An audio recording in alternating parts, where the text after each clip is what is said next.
Good morning बच्चों, कैसे हैं आप सब। तो चलिए आज हम करने जा रहे हैं अपनी worksheet number 47, subject science. Date हमारी 21 अक्टूबर के लिए। तो चलिए बेटा, हम पढ़ रहे थे अपना chapter periodic classification of elements. आज हम सीखेंगे कि जो एलिमेंट्स हैं उनकी पोजीशन कैसे कैसे है हमारी मॉडर्न पीरियोडिक टेबल में।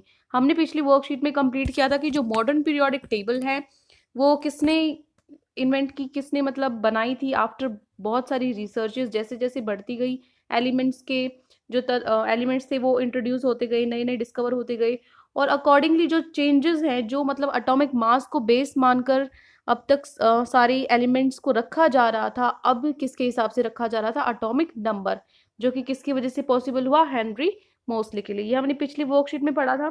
तो आज हम देखेंगे कि उसमें एलिमेंट्स को किस किस तरीके से रखा हुआ है ग्रुप्स और पीरियड्स में। ठीक है, तो देखो जो मॉडर्न पीरियोडिक टेबल है उसके अंदर 18 वर्टिकल कॉलम्स हैं। वर्टिकल मींस ऐसी सीधी जो खड़ी हुई लाइन होती है वो होती है वर्टिकल, जो ऐसी लेटी हुई लाइन होती है वो होती है हॉरिजॉन्टल। ठीक है, तो वर्टिकल क्या होती है, ऐसे खड़ी हुई लाइन, और हॉरिजॉन्टल ऐसे सीधी लेटी हुई लाइन। ठीक है, तो 18 वर्टिकल कॉलम है, मतलब ऐसी लंबी लाइनें कितनी है, 18 है, जिसको हम बोलते हैं ग्रुप्स, मतलब 18 ग्रुप्स हैं।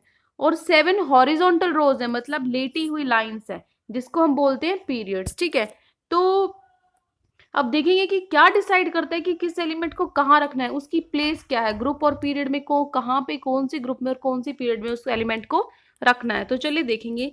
सबसे पहले हम देखेंगे वर्टिकल कॉलम्स में। अगर हम एलिमेंट्स लें ग्रुप 1 में, ऐसे जो है यहाँ ये ग्रुप 1 हो गया, 2 3 एज इट ऐसे चलते जाते हैं। तो जो ग्रुप 1 है मॉडर्न पीरियोडिक टेबल का, उसमें अगर हम इलेक्ट्रॉनिक कन्फिग्रेशन लिखेंगे पहले 3 एलिमेंट्स की ग्रुप 1 में, तो देखो पहला एलिमेंट होता है हाइड्रोजन, दूसरा लिथियम, फिर सोडियम। तो देखो हाइड्रोजन की इलेक्ट्रॉनिक कॉन्फ़िगरेशन क्या होगी, इलेक्ट्रॉनिक कॉन्फ़िगरेशन क्या होती है, मैंने आपको बताया था जो शेल्स होते हैं जैसे K L M N है ना, तो इसमें 2, अगले में 8, उससे अगले में 8, ऐसे क्या होता है इलेक्ट्रॉन्स है कि भाई पहली शेल में सिर्फ 2 ही इलेक्ट्रॉन आ सकते हैं। ठीक है, 2 ही सीट्स होती हैं, उसके बाद जो सीट्स बची हैं वो नेक्स्ट शेल में चली जाएंगी, अगले में 8 सीट्स हैं। ठीक है, तो इलेक्ट्रॉन्स है उन सीट्स को भरते हैं। तो यहाँ पे जो हाइड्रोजन है उसका एटॉमिक नंबर 1 होता है। किसके हिसाब से भरेंगे, वो एटॉमिक नंबर के हिसाब से भरेंगे। तो यहाँ पे 1 है, तो पहली में कितने हो सकते हैं, पहली जो हमारा के शेल है उसमें 2 हमारे इलेक्ट्रॉन आ सकते हैं। ठीक है, तो इसकी एक की जगह है यहाँ पर। ठीक है, तो इसकी फर्स्ट शेल में कितने इलेक्ट्रॉन आएंगे, एक आएंगे, क्योंकि इसके पास एक ही है। उसके बाद है लिथियम। लिथियम का क्या होता है बेटा, एटॉमिक नंबर 3 होता है, 3 होता है। तो पहले में मुझे पता है 2 है। ठीक है, पहले में एज इट इज पहले में ही 3 लिख सकती थी, नहीं, क्योंकि पहले में कितने हो सकते हैं, सिर्फ 2 ही इलेक्ट्रॉन्स की जगह होती है, तो 2 ही भरेंगे। अब जो एक बच गया, 3 में से जो एक बच गया वो अगले शेल में जना जाएगा, एल वाले में। ठीक है, तो K L M N ऐसे शेल्स होते हैं, नीचे ये इलेक्ट्रॉन्स होते हैं। तो पहले में क्या आ गया 2 और नेक्स्ट में आ गया 1। ठीक है, ऐसे ही सोडियम। सोडियम का क्या होता है, जो एटॉमिक नंबर होता है 11 होता है। तो 11 को बांटो, पहले में 2 आ सकते हैं इलेक्ट्रॉन, 2 पूरे हो गए, फिल कर दिए। अगले में 8 आ सकते हैं, तो 8 फिल कर दिए, तो 10 हुए। एक जो बच गया वो उससे अगले में चला जाएगा, लास्ट शेल में चला जाएगा 1। ठीक है, तो ये हो गई इलेक्ट्रॉनिक कॉन्फ़िगरेशन जो ग्रुप 1 में एलिमेंट्स है हमारे पहले 3। तो देखो जो सिमिलैरिटी क्या है इनके बीच में, क्या जो चीजें हैं वो सेम है, एक जैसी है इनकी इलेक्ट्रॉनिक कॉन्फ़िगरेशन में, क्या चीजें सेम है। तो हम देखेंगे जो एलिमेंट्स है इनके अंदर same number of valence electrons है, मतलब जो वैलेंसी क्या होती है, जो लास्ट शेल में जो इलेक्ट्रॉन्स होते हैं उसकी वैलेंसी की कितना वो दे सकता है या ले सकता है। तो ये एक इलेक्ट्रॉन है इसके पास, ये क्या करेगा, देगा, है ना। तो ये क्या है, देखो जो ये 1 है सब में सेम है, लास्ट शेल में सबके क्या है 1 है, तो जो नंबर ऑफ वैलेंस इलेक्ट्रॉन्स है वो क्या है, सेम है इनमें। दूसरा है कि कितने वैलेंस इलेक्ट्रॉन्स हैं एलिमेंट्स हैं इन मतलब जो वैलेंस इलेक्ट्रॉन्स है बोला है वो सेम है, बराबर है, कितना है, लेकिन वो कितने हैं, 1 है ना, वैलेंस इलेक्ट्रॉन कितना है, 1। तो 1 electron in their valence shell, valence shell में कितने इलेक्ट्रॉन है, 1। ठीक है, तो जो number the elements present in any group have the same number of valence electron, इससे भी पता लगता है जो एक ग्रुप में, जैसे ये ग्रुप 1 है, ये ग्रुप 2 है, एक ग्रुप में जितने भी एलिमेंट्स होते हैं उनकी क्या वैलेंसी जो है वो सेम होती है। ठीक है, जो नंबर ऑफ वैलेंस इलेक्ट्रॉन्स है वो सेम होंगे। तो इससे क्या पता जो ग्रुप है कैसे पता लगेगा, देखो फर्स्ट ग्रुप था, फर्स्ट ग्रुप में क्या है, वैलेंसी, वैलेंसी इलेक्ट्रॉन कितने हैं, 1 है ना, वैलेंसी 1 है। तो जो नंबर ऑफ ग्रुप अगर हमें किसी का फाइंड आउट करना है तो वो कैसे निकाल सकते हैं, नंबर ऑफ वैलेंस इलेक्ट्रॉन से। नंबर ऑफ वैलेंस इलेक्ट्रॉन्स कितने हैं, 1, तो इसका मतलब ग्रुप भी क्या है, 1। ठीक है, ये चीज आपको ध्यान रखनी है। उसके बाद देखो the number of shells increases as we go down the group, जैसे जैसे हम उसमें जाएंगे, ग्रुप में जाएंगे, नीचे की तरफ जो नंबर ऑफ शेल्स हैं वो बढ़ते जाते हैं। मतलब नंबर ऑफ शेल बढ़ते जाते हैं, इसका मतलब क्या हुआ देखो, जैसे यहाँ पे थे सिर्फ एक शेल था के, अगले में दो हो गए के और एल, अगले में तीन हो गए के एल एम, है ना। सीट सिर्फ एक अलॉट थी, यहाँ पे दो जगह पे अलॉट है, उससे अगले में तीन जगह पे अलॉट है। ठीक है, तो ये क्या है, शेल्स है। तो जैसे जैसे हम ग्रुप में जाते हैं नीचे की तरफ, तो जो नंबर ऑफ शेल्स है वो बढ़ते जाते हैं। ठीक है, जैसे एक और एग्जाम्पल है लिथियम, सोडियम और पोटेशियम। लिथियम में क्या है, के शेल है और एल शेल है ना। उसके बाद सोडियम में देखोगे के एल एम, उसके बाद पोटेशियम में देखोगे के एल एम एन, चार शेल्स हो गए। ठीक है, तो जैसे जैसे ग्रुप में नीचे जाएंगे जो नंबर ऑफ शेल्स है हमारे वो क्या हो जाएंगे, इंक्रीज होंगे। अब पढ़ेंगे हॉरिजॉन्टल रोज के बारे में। देखो जो हॉरिजॉन्टल रोज हैं उसमें जैसे लिथियम है, बी है, कार्बन है, नाइट्रोजन है, ऑक्सीजन, फ्लोरीन, ये सब है, ये सेकंड पीरियड में होते हैं। ठीक है, तो इनकी इलेक्ट्रॉनिक कॉन्फ़िगरेशन हम देखते हैं। तो चलो लिथियम है पहले, एल आई, इसमें क्या होती है इलेक्ट्रॉनिक कॉन्फ़िगरेशन 2 1, है ना, क्योंकि इसका एटॉमिक नंबर क्या होता है 3 होता है। तो इसको कैसे डिवाइड किया था हमने, कैसे मतलब कॉन्फ़िगरेशन की थी इसकी, 2 1। उसके बाद बीई है, बेरियम की, देखो अगर हम देखेंगे तो देखो क्या होगा, 2 2। ठीक है, क्योंकि इसके में 4 होते हैं, एटॉमिक नंबर 4 होता है, तो पहले में 2 अलॉट हो गई, जो बाकी बच गई वो अगले में 2 अलॉट हो गई। उसके बाद बी है, देखो बोरोन में 2 3, 5 होता है एटॉमिक नंबर, तो फर्स्ट में 2, नेक्स्ट में 3। ठीक है, तो ये मैं आपको बता चुकी कि कैसे आपको इलेक्ट्रॉनिक कॉन्फ़िगरेशन करनी है। तो इसी तरीके से देखो कार्बन है 6 होता है, तो 2 4, नाइट्रोजन का 2 5, ऑक्सीजन का 2 6, फ्लोरीन 2 7 और नियोन 2 8। अब यहाँ पर देखो क्या इन एलिमेंट्स में same number of valence electrons है, नहीं, यहाँ पर 1 है, फिर 2 है, 3 4 5, इसमें क्या है जो वैलेंस इलेक्ट्रॉन है वो क्या है, अलग अलग है, सेम नहीं है सब में। जैसे यहाँ पे सब में 1 था, यहाँ पर ऐसा नहीं है, यहाँ पे सब में चेंज हो रहा है जो हमारा वैलेंस इलेक्ट्रॉन है। Do they contain same number of shells, क्या इनकी जो नंबर ऑफ शेल्स वो सेम है, देखो यहाँ नंबर ऑफ शेल्स सेम है ना। यहाँ पे नंबर ऑफ शेल अलग थे, पहले एक शेल था, फिर 2 शेल आए, फिर 3 शेल आए, है ना। लेकिन यहाँ नंबर ऑफ शेल सेम है, 2 2 है सब में, है ना। ठीक है, तो यहाँ देखोगे जो एलिमेंट्स है सेकंड पीरियड की, उनकी जो वैलेंसी हमने देखा, वैलेंस इलेक्ट्रॉन सेम नहीं है, लेकिन नंबर ऑफ शेल्स क्या है, सेम है। तो जो नंबर ऑफ वैलेंस शेल है इलेक्ट्रॉन, वैलेंस शेल इलेक्ट्रॉन है वो बढ़ते हैं एक से, यहाँ पे एक था, फिर 2 हुआ, 3 4 5, एक एक बढ़ रहा है इलेक्ट्रॉन। तो नंबर ऑफ वैलेंस इलेक्ट्रॉन है वो एक यूनिट से बढ़ता है, जैसे ही एटॉमिक नंबर बढ़ता है, जैसे हम लेफ्ट टू राइट मूव करते हैं। ठीक है, ये लेफ्ट ये राइट है, जैसे जैसे हम लेफ्ट टू राइट मूव करेंगे तो एक जो है इलेक्ट्रॉन, वैलेंस इलेक्ट्रॉन बढ़ता जाएगा। तो इससे हमें क्या मिलेगा, देखो जो नंबर ऑफ शेल्स हैं ये क्या हमें देगा, पीरियड देगा। यहाँ पे क्या थी, 2 शेल्स, देखो नंबर ऑफ शेल्स कितने हैं, 2 हैं सब में, के और एल, है ना। तो जो नंबर ऑफ शेल्स है वो हमें देता है पीरियड कौन सा है, मतलब कौन सा पीरियड था, ये सेकेंड पीरियड था। ठीक है, तो ये 2 चीजें आपको ध्यान रखनी है। अगर ग्रुप निकालना है कौन सा है, तो ये देख लो कि उसकी इलेक्ट्रॉनिक कॉन्फ़िगरेशन वैलेंस इलेक्ट्रॉन क्या है, वही उसका ग्रुप होगा।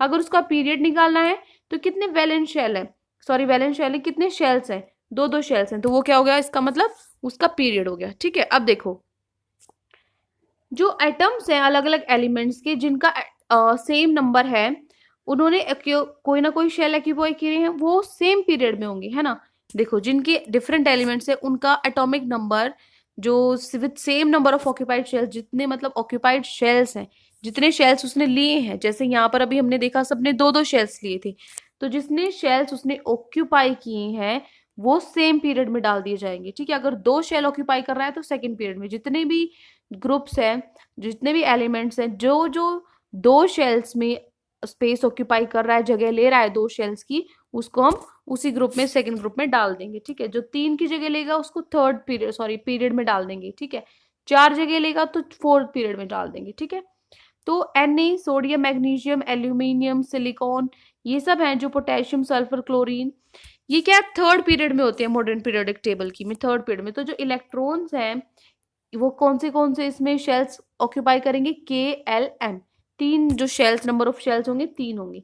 इनको हम एक्सप्लेन कर सकते हैं जो नंबर ऑफ एलिमेंट्स है पीरियड्स के अंदर, किसके आधार पर, किसके बेस पे कितने इलेक्ट्रॉन्स हैं वो फिल हुए हैं इन शेल्स में। पहले में कितने इलेक्ट्रॉन्स फिल हुए हैं, 2, दूसरे में फिल हुए हैं 8, नेक्स्ट में हुआ है 1। ठीक है, तो कितने जो इलेक्ट्रॉन्स है वो फिल हुए हैं, तो हम एक्सप्लेन कर सकते हैं जो एलिमेंट्स है, नंबर ऑफ एलिमेंट्स है पीरियड्स में, किसके आधार पर, किसके बेस पे, कि कितने इलेक्ट्रॉन्स उस एक शेल में फिल हुए हैं। जो मैक्सिमम नंबर ऑफ इलेक्ट्रॉन्स हैं जो एक शेल में आ सकते हैं। कैसे पता चलेगा? एक शेल में भाई 2 आ रहे हैं, अगले में 8 आ रहे हैं, कैसे पता लगा मुझे कि 2 8 8 कैसे पता लगेगा? तो ये देखो कितनी इलेक्ट्रॉन्स आ सकते हैं एक जगह में, कितनी जगह होती है, सीट्स होती है इलेक्ट्रॉन के लिए, वो हम निकालते हैं फॉर्मूला से 2n²। ठीक है, जो n है वो क्या है? Number of given shells from the nucleus, कितने नंबर ऑफ शेल्स हैं उसके हिसाब से। ठीक है, अब देखो जैसे यहाँ पे के शेल है, के शेल में कितने आ सकते हैं? फर्स्ट शेल है ये, तो हमने n की जगह रखा 1। इसको सॉल्व करेंगे तो 2 1 जा 2, तो मतलब 2 एलिमेंट्स आ सकते हैं के शेल के अंदर। उसके बाद है एल शेल, एल शेल में क्या? एल सेकंड नंबर पे 2 का स्क्वायर होता है 4, तो 4 × 2 हो गया 8। तो जो सेकंड पीरियड है उसमें कितने एलिमेंट्स आएंगे? 8 एलिमेंट्स आएंगे। इसी तरीके से third fourth fifth six seventh आप कहीं तक भी निकाल सकते हो। थर्ड में 8, फिर फोर्थ में 18, फिर फिफ्थ में 18, फिर सिक्स में 32, फिर सेवंथ में भी 32, ऐसे बढ़ते रहते हैं ये। ठीक है, तो ये क्या है? कितने एलिमेंट्स आ सकते हैं एक शेल में। अब देखो, अब है आपके क्वेश्चन आंसर, आपको क्वेश्चन सॉल्व करने हैं। फर्स्ट आपका क्वेश्चन है एलिमेंट्स फ्लोरीन और क्लोरीन है वो 17 ग्रुप में। ठीक है, तो कितने इलेक्ट्रॉन्स है फ्लोरीन और क्लोरीन के अंदर, उसके आउटर मोस्ट शेल में, बाहर वाला जो शेल है उसके अंदर कितने इलेक्ट्रॉन्स है, ये आपको बताना है। तो कैसे निकालोगे? इलेक्ट्रॉनिक कन्फिग्रेशन से निकालोगे। तो देखो ये आपका question number 1, this is your question number 1। देखो फ्लोरीन है, उसका एटॉमिक नंबर 9 होता है, तो उसकी इलेक्ट्रॉनिक कन्फिग्रेशन होगी 2 7। ठीक है, फर्स्ट शेल में 2, सेकंड शेल में 7। क्लोरीन की होगी 17, पहले में 2 आते हैं फिर 8 आते हैं, 10 तो हो गई, बची कितनी? 7, तो 7 आएंगे हमारे नेक्स्ट शेल में एम में। ठीक है, तो यहाँ हमने देखा जो इलेक्ट्रॉन है वैलेंस शेल में फ्लोरीन और क्लोरीन की वो कितने हैं? 7 है। यही पूछा गया था कि आउटर मोस्ट शेल में कितने इलेक्ट्रॉन्स है, तो कितने इलेक्ट्रॉन्स है? 7 इलेक्ट्रॉन्स है। तो ये हो गया आपका आंसर नंबर 1। क्लियर है? अब देखो क्वेश्चन नंबर 2 पे चलते हैं। क्वेश्चन नंबर 2 है, आपको इलेक्ट्रॉनिक कन्फिग्रेशन लिखनी है मैग्नीशियम, एल्यूमिनियम और सिलिकॉन की, और बताना है उसके हिसाब से कि कौन से ग्रुप और पीरियड से ये बिलोंग करते हैं। ठीक है, तो देखो जो एटॉमिक नंबर है मैग्नीशियम, एल्यूमिनियम, सिलिकॉन का 12 13 14 है। ठीक है, एटॉमिक नंबर आपको दे रखा है, क्या दिया हुआ है? देखो जो मैग्नीशियम है उसका एटॉमिक नंबर 12 है, एल्यूमिनियम का 13 है, सिलिकॉन का 14 है। तो इलेक्ट्रॉनिक कन्फिग्रेशन करो। 12 की करेंगे तो पहले में 2 आते हैं, दूसरे में 8 आते हैं, 8 2 और 8 10 तो हो गई, लेकिन यहाँ 12 है, 2 बच गए, तो वो लास्ट शेल में आएगा। उसके बाद 13 भी इसी तरीके से, पहले में 2 8, फिर लास्ट शेल में कितने बचे? 3 बचे। फिर 14 है, पहले में 2, दूसरे में 8 और लास्ट शेल में 4। ठीक है, तो अब हमें यहाँ से क्या निकालना है? ग्रुप और पीरियड। तो बेटा मैंने आपको बताया था फॉर्मूला जो हमने यूज किया था कि जो ग्रुप नंबर है वो कैसे निकलता है? जितने नंबर ऑफ वैलेंस इलेक्ट्रॉन्स होते हैं उससे हमारा ग्रुप निकल जाएगा। तो यहाँ पे वैलेंस ऑफ इलेक्ट्रॉन 2 है, तो ये कौन सा ग्रुप हो गया? 2। यहाँ पे वैलेंस इलेक्ट्रॉन 3 है, तो ये थर्ड ग्रुप हो गया। यहाँ पे वैलेंस इलेक्ट्रॉन 4 है, तो ये 4 ग्रुप हो गया। ठीक है, अब आपको देखना है पीरियड कौन सा है। कैसे पता चलेगा पीरियड कौन सा है? तो पीरियड हम निकालते हैं नंबर ऑफ शेल से। नंबर ऑफ शेल कितने हैं? 3। यहाँ पे भी कितने? के एल एम 3 है, यहाँ पर भी के एल एम 3 है नंबर ऑफ शेल्स। तो नंबर ऑफ शेल्स बताते हैं पीरियड। तो नंबर ऑफ शेल्स सबके 3 है, तो पीरियड कौन सा है तीनों का? 3। ठीक है, तो ये हो गया हमारा क्वेश्चन नंबर 2। ठीक है, आंसर नंबर 2। अब चलते हैं हमारे क्वेश्चन नंबर 3 पे। देखो आपको इलेक्ट्रॉनिक कन्फिग्रेशन पहले 3 एलिमेंट्स की बतानी है ग्रुप में 1 में। आपको बताना है क्या सिमिलरिटी आपने देखी इलेक्ट्रॉनिक कन्फिग्रेशन की इन एलिमेंट्स में। देखो सबसे पहले आपको लिखना है इलेक्ट्रॉनिक कन्फिग्रेशन और उनकी सिमिलैरिटी। ये सेम टू सेम क्वेश्चन ये रहा आपका, ये आपको लिखना है आंसर नंबर 3 में। ठीक है, इलेक्ट्रॉनिक कन्फिग्रेशन लिखोगे, यहाँ से electronic configuration of the first 3 elements of group, ये लिखोगे हाइड्रोजन की, लिथियम की, नाइट्रोजन की, ये तीनों लिखोगे। उसके बाद सिमिलैरिटी पूछिए तो सिमिलैरिटी लिखोगे, we will find that all these electrons contain the same number of valence electron. और क्या लिखोगे? कितने इलेक्ट्रॉन्स है? वैलेंस इलेक्ट्रॉन कितने हैं? 1 electron in their valence shell. ठीक है, यहाँ पे लिखोगे 1 electron in the valence shell are present. ये हो गया आपका आंसर नंबर 3। क्या लिखोगे? पहले इलेक्ट्रॉनिक कॉन्फ़िगरेशन लिखोगे पहले 3 एलिमेंट्स की, ये लिखना है आपको। ये लिखने के बाद सिमिलैरिटी लिखोगे कि जो एलिमेंट्स है इसके अंदर same number of valence electrons है, और कितने कितने इलेक्ट्रॉन्स है? 1 वैलेंस इलेक्ट्रॉन, मतलब 1 इलेक्ट्रॉन है वैलेंस शेल में। ठीक है, तो ये हो गया आपका आंसर नंबर 3। उसके बाद चलते हैं क्वेश्चन नंबर 4 पे। क्वेश्चन 4 है कितने एलिमेंट्स है फर्स्ट सेकंड थर्ड और फोर्थ पीरियड में। First second third fourth period कितने एलिमेंट्स है? देखो कैसे पता लगेगा एलिमेंट्स, ये रहा आपका आंसर नंबर 4। ठीक है, ये आपका आंसर नंबर 4। ये आपको लिखना है के शेल में कितने हैं? 2 हैं। कैसे निकला? फॉर्मूला से निकला। ठीक है, आंसर नंबर 4। ठीक है, एल शेल में कितना निकला, 2 का स्क्वायर कर दो, उसके बाद ऐसे ही थर्ड फोर्थ फिफ्थ में निकल जाएगा। तो ये आपका आंसर नंबर फोर्थ। ठीक है, उसके बाद है क्वेश्चन नंबर 5। जो इलेक्ट्रॉनिक कॉन्फ़िगरेशन है एटम की, उसको हमें रिलेट करना है position in modern periodic table में। जो मॉडर्न पीरियोडिक टेबल है उसको किस तरीके से हमने पोजीशन दी हुई है, उसकी इलेक्ट्रॉनिक कॉन्फ़िगरेशन के हिसाब से कैसे पता लगाओगे, कैसे पता लगाना था, जब हमें बताना था पीरियड्स और ग्रुप्स हैं कैसे निकाले थे हमने, उसकी इलेक्ट्रॉनिक कॉन्फ़िगरेशन की उससे, है ना, तभी तो उसकी पोजीशन निकली थी कौन से ग्रुप और कौन सी पीरियड में। तो ये आपको शो करना है। तो ये देखो आपका answer number 5, this is your answer number 5। जो इलेक्ट्रॉनिक कॉन्फ़िगरेशन है वो हमें हेल्प करती है पोजीशन ऑफ एलिमेंट निकालने के लिए मॉडर्न पीरियोडिक टेबल में। ठीक है, कैसे, जो नंबर ऑफ शेल है वो बताता है पीरियड नंबर, और जो नंबर ऑफ वैलेंस इलेक्ट्रॉन्स है वो बताता है ग्रुप नंबर। एग्जाम्पल देखोगे, जैसे मैग्नीशियम है, मैग्नीशियम की इलेक्ट्रॉनिक कॉन्फ़िगरेशन करोगे 282, तो यहाँ पे शेल्स कितने, के एल एम, तो नंबर ऑफ शेल्स 3 है, तो मतलब थर्ड पीरियड है ये। उसके बाद है number of valence electron, last shell में कितने हैं, 2 इलेक्ट्रॉन्स है, इसका मतलब ये सेकेंड ग्रुप में है। तो ये हो गया आपका आंसर नंबर 5। आई होप आपको अच्छे से पांचों के पांचों क्वेश्चन समझ में आ गए होंगे।